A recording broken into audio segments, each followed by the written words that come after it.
नमस्कार दोस्तों, मेरा नाम है चंदन। मैं आप सभी का फिर से स्वागत करता हूं आज के हमारी इस नए वीडियो पे। आज की इस वीडियो पर हम जानने वाले हैं अटल पेंशन योजना के बारे में। अटल पेंशन योजना भारत सरकार की एक ऐसी योजना है जिसका मुख्य उद्देश्य भारत के अनऑर्गेनाइज्ड सेक्टर के जो वर्कर्स है उनको उनकी रिटायरमेंट के पश्चात यानी 60 वर्षों के पश्चात फाइनेंशियल सिक्योरिटी प्रदान करना है। इस योजना के माध्यम से जो अनऑर्गेनाइज्ड सेक्टर के जो वर्कर्स हैं वो अपने रिटायरमेंट के पश्चात प्रॉपर पेंशन प्राप्त कर सके, इसके लिए कंट्रीब्यूशन कर सकते हैं। जैसे जो लोग गवर्नमेंट जॉब में है, प्राइवेट जॉब में है, वो लोग एनपीएस में इन्वेस्टमेंट करते हैं, उनके लिए एनपीएस में या फिर जो दूसरे पेंशन योजना है उस पर इन्वेस्टमेंट करते हैं अपने रिटायरमेंट के पश्चात पैसे लेने के लिए। तो वैसे ही ये जो प्लान है बेसिकली अनऑर्गेनाइज्ड सेक्टर के जो लोग हैं उनके लिए डिजाइन किया गया है, ताकि वो कम पैसे में भी अपने रिटायरमेंट के पश्चात अपनी फाइनेंशियल जरूरतों को पूर्ति कर सके। कई सारे मजदूर वर्ग के लोग ऐसे हैं जो जिंदगी भर काम तो करते हैं लेकिन रिटायरमेंट के पश्चात ना ही उनको कोई काम मिल पाता है, ना ही उनका शरीर साथ दे पाता है ताकि वो अपनी जरूरतों के लिए इनकम कर सके, कहीं से उनको पैसे मिल सके। तो ऐसे में ज्यादातर लोग अपनी जो जिंदगी है वो गरीबी में गुजारते हैं। इसी गरीबी के समाधान के लिए इस प्लान की शुरुआत गवर्नमेंट ने करी है ताकि वो अपने फाइनेंशियल जरूरतों की पूर्ति कर सके। इस योजना की शुरुआत भारत सरकार ने बजट सत्र 2015-16 में करी थी और तब से लेके आज तक ये जो स्कीम है, ये जो योजना है वो चलती आ रही है। अटल पेंशन योजना को पीएफआरडीए यानी pension fund regulatory and development authority of India manage करती है, जो कि एनपीएस को भी मैनेज करती है। एनपीएस यानी नेशनल पेंशन स्कीम, जिसके अंतर्गत गवर्नमेंट सेक्टर, प्राइवेट सेक्टर या फिर कोई व्यापारी वर्ग के भी जो लोग होते हैं वो अपने रिटायरमेंट के लिए पैसे जमा करते हैं और रिटायरमेंट के पश्चात उनको अच्छा खासा कॉर्पस भी मिलता है और पेंशन के रूप में उसको हर महीने पैसे भी मिलते रहते हैं। अटल पेंशन योजना एनपीएस का ही एक छोटा रूप है जिसमें अनऑर्गेनाइज्ड सेक्टर के जो कर्मचारी है या फिर जो मजदूर वर्ग के लोग हैं वो अपने रिटायरमेंट के लिए प्लान कर सकते हैं। तो चलिए आगे जानते हैं अटल पेंशन योजना के फीचर्स और बेनिफिट्स के बारे में। तो अटल पेंशन योजना के जो फीचर्स हैं उसमें आप अपना जो पेंशन है वो खुद से डिसाइड कर सकते हैं। अटल पेंशन योजना के तहत आप महीने का 1000, 2000, 3000, 4000 या 5000 रुपया मंथली पेंशन ले सकते हैं। आप जितना भी पेंशन लेना चाहते हैं उसके हिसाब से आपका कंट्रीब्यूशन होता है। मान के चले कि अगर आपकी उम्र 25 वर्ष है और अपने रिटायरमेंट के पश्चात आप अगर 1000 रुपये महीने पेंशन लेना चाहते हैं तो यहाँ पर आपको हर महीने 76 रुपये कंट्रीब्यूशन करना पड़ेगा। अगर आप चाहते हैं कि मुझे महीने का 5000 रुपये पेंशन मिले तो यहाँ पर आपको 376 रुपये आपको महीने का कंट्रीब्यूशन करना पड़ेगा। तब आपको 60 वर्ष के पश्चात में महीने का आपको 5000 रुपये गारंटीड पेंशन मिलेगा। ये जो पेंशन होती है गवर्नमेंट ऑफ इंडिया की तरफ से गारंटीड होता है, मतलब इसमें आपको गवर्नमेंट की सॉवरेन गारंटी मिलती है। आपका पैसा कहीं भी नहीं जाता है, आपका पैसा पूरा सुरक्षित रहता है। आप अपने पेंशन के लिए जितना भी पैसा कंट्रीब्यूट करते हैं उसका 50% गवर्नमेंट ऑफ इंडिया भी आपके लिए कंट्रीब्यूशन करती है। मान के चलिए कि अगर आप साल में 2000 रुपये कंट्रीब्यूशन कर रहे हैं तो 1000 रुपये आपको गवर्नमेंट आपके पेंशन के लिए कंट्रीब्यूट करती है और रिटायरमेंट के पश्चात में आपको गारंटीड पेंशन प्रोवाइड करती है।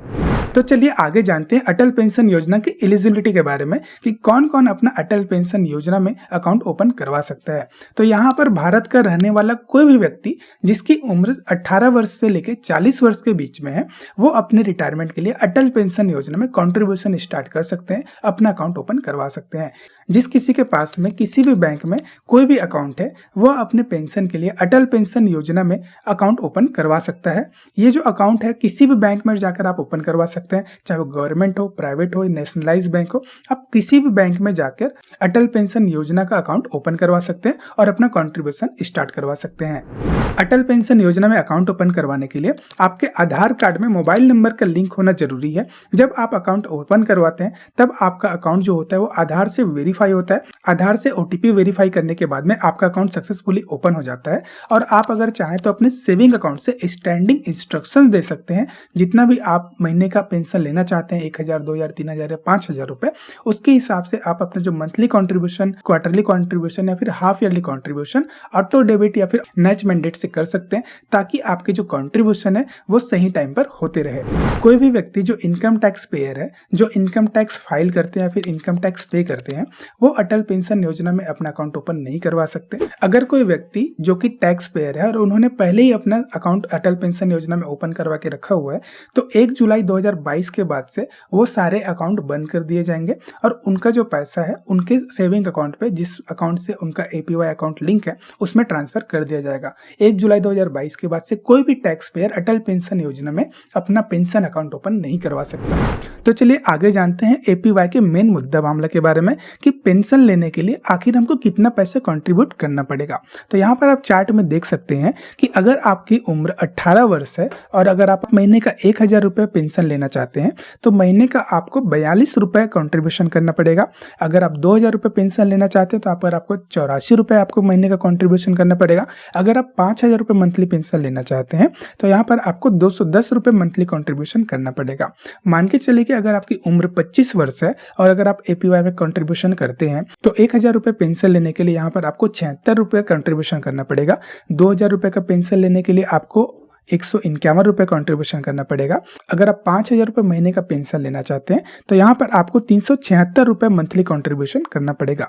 मान के चलिए कि आपकी जो एज है वो 40 साल है और आप अपने पेंशन के लिए कंट्रीब्यूट करना चाहते हैं तो 1000 रुपये मंथली पेंशन लेने के लिए आपको 291 रुपये मंथली कंट्रीब्यूशन करना पड़ेगा। 2000 रुपये के पेंशन के लिए आपको 582 रुपये मंथली कंट्रीब्यूशन करना पड़ेगा। अगर आप 5000 रुपये मंथली पेंशन लेना चाहते हैं तो यहाँ पर आपको 1454 रुपये मंथली कंट्रीब्यूशन करना पड़ेगा।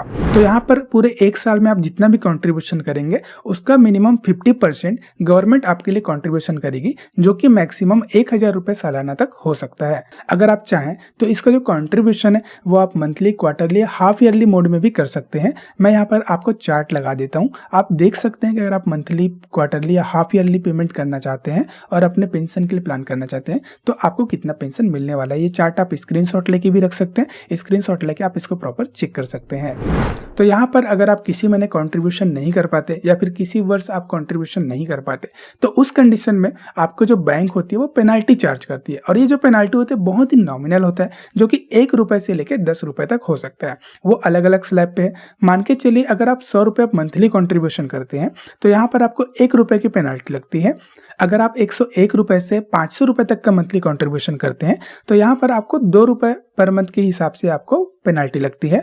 अगर आप 501 रुपये से लेके 1000 रुपये तक मंथली कंट्रीब्यूशन करते हैं तो यहाँ पर आपको सिर्फ 5 रुपये की पेनाल्टी लगती है। अगर आप 1000 से ज़्यादा का कंट्रीब्यूशन करते हैं तो यहाँ पर आपको पर मंथ के हिसाब से 10 रुपये की पेनाल्टी लगती है। मान के चलिए कि अगर आप कंटिन्यूसली 5 महीने तक अपना कंट्रीब्यूशन नहीं कर पा रहे हैं तो उस कंडीशन में आपको 10-10 रुपये पर मंथ के हिसाब से 50 रुपये की पेनाल्टी लगेगी। इसमें एक अच्छी बात यह भी होती है कि आपकी जो पेनाल्टी होती है वो पैसा भी आपके पेंशन में कंट्रीब्यूट कर दी जाती है, उसको बैंक या फिर गवर्नमेंट अलग से नहीं रखती है। तो चलिए आगे जानते हैं कि अगर आप 6 महीने, साल भर से ज्यादा कोई कंट्रीब्यूशन नहीं करते हैं तो उस कंडीशन में आपके अकाउंट का क्या होता है। तो यहाँ पर आपको इस बात का खास ध्यान रखना है कि आपकी जो कंट्रीब्यूशन है वो आप मंथली करें, क्वार्टरली करें, चाहे हाफ ईयरली करें, वो आपका रेगुलर होना चाहिए। यदि अगर आपका कंट्रीब्यूशन रेगुलर नहीं होता है तो वहां पर आपको जो अकाउंट होता है वो डिसकंटिन्यू मोड पे चला जाता है।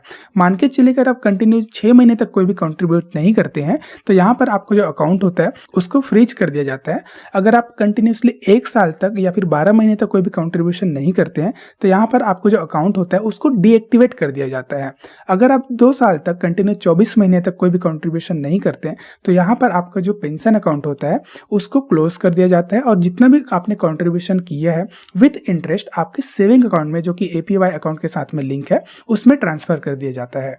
अब यहाँ पर बहुत से लोगों का सवाल यह भी होता है कि अगर पेंशनधारी की मृत्यु हो जाती है तो उस कंडीशन में उनके जमा किए गए पैसे का क्या होता है। तो यहाँ पर 2 कंडीशंस होते हैं, जिसमें पहला कंडीशन ये है कि अगर पेंशनधारी की मृत्यु 60 वर्ष से पहले हो जाती है तो यहाँ पर 2 ऑप्शन होते हैं, जिसमें पहला ऑप्शन होता है अगर मान के चले कि पेंशनधारी पति है, अगर उसकी मृत्यु हो जाती है तो उसने जितना भी पैसा जमा किया था वो उसकी पत्नी को ब्याज सहित लौटा दिया जाता है। या फिर दूसरा ऑप्शन जो होता है, उनकी पत्नी अगर चाहे तो जितना भी पैसा उन्होंने जमा किया है उसके साथ में वो खुद का कंट्रीब्यूशन कर सकती है। अगर वो कंट्रीब्यूट करती है तो उनके 60 वर्ष कंप्लीट होने के पश्चात में जो पेंशन उनके पति को मिलना चाहिए था वो उनकी पत्नी को मिलने लग जाएगा। अब दूसरी कंडीशन होती है कि यदि पेंशनधारी की मृत्यु पेंशन शुरू होने के पश्चात यानी 60 वर्ष के बाद में होती है, तो उस कंडीशन में होता है कि ये जो पेंशन होता है वो उनकी पति या पत्नी के नाम से ट्रांसफर हो जाता है। यदि पति के नाम से अकाउंट है तो पत्नी को पेंशन मिलने लगेगा, यदि अगर पत्नी के नाम से अकाउंट है और उसकी मृत्यु हो जाती है तो वो जो पेंशन रहेगा उसके पति को मिलने लग जाएगा। अगर दोनों की ही मृत्यु हो जाती है तो जितना भी पैसा उन्होंने जमा किया था और जितना भी उनका ब्याज बना था, सारा का सारा पैसा उनके नॉमिनी को ट्रांसफर कर दिया जाता है, यानी उनके बच्चे को ट्रांसफर कर दिया जाएगा।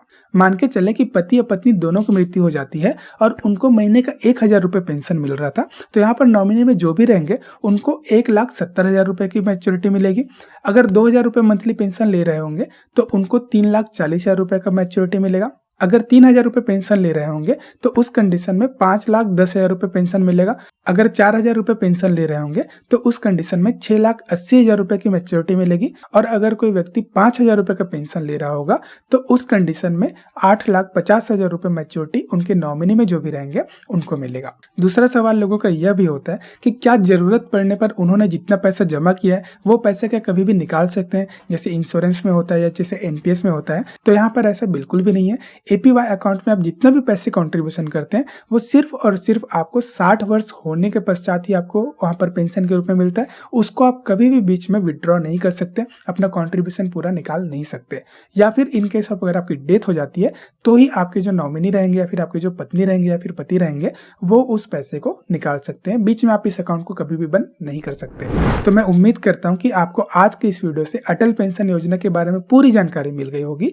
अगर आप भी अपने रिटायरमेंट के लिए अटल पेंशन योजना में इन्वेस्टमेंट करना चाहते हैं, कंट्रीब्यूशन करना चाहते हैं, तो आप आज ही अपने किसी भी नजदीकी बैंक पर जाके अपना एपीवाई अकाउंट ओपन करवा सकते हैं, ताकि आपको अपने बुढ़ापे पर अपने फाइनेंशियल जरूरतों के लिए थोड़ा बहुत इनकम आती रहे। अगर आपको हमारी यह वीडियो पसंद आई तो प्लीज वीडियो को लाइक कर दीजिए और इस वीडियो को अपने जान पहचान वाले रिश्तेदार और दोस्त यार तक जरूर भेजें, ताकि वो भी अपने पेंशन के लिए प्लानिंग कर सके। और ऐसे इन्फॉर्मेशनल वीडियोस पाते रहने के लिए आप हमारे चैनल को सब्सक्राइब कर दीजिए, ताकि हमारे जो वीडियो आने वाले हैं वो सबसे पहले आपको मिल सके। तो चलिए दोस्तों, मिलते हैं अगले वीडियो में, तब तक के लिए धन्यवाद।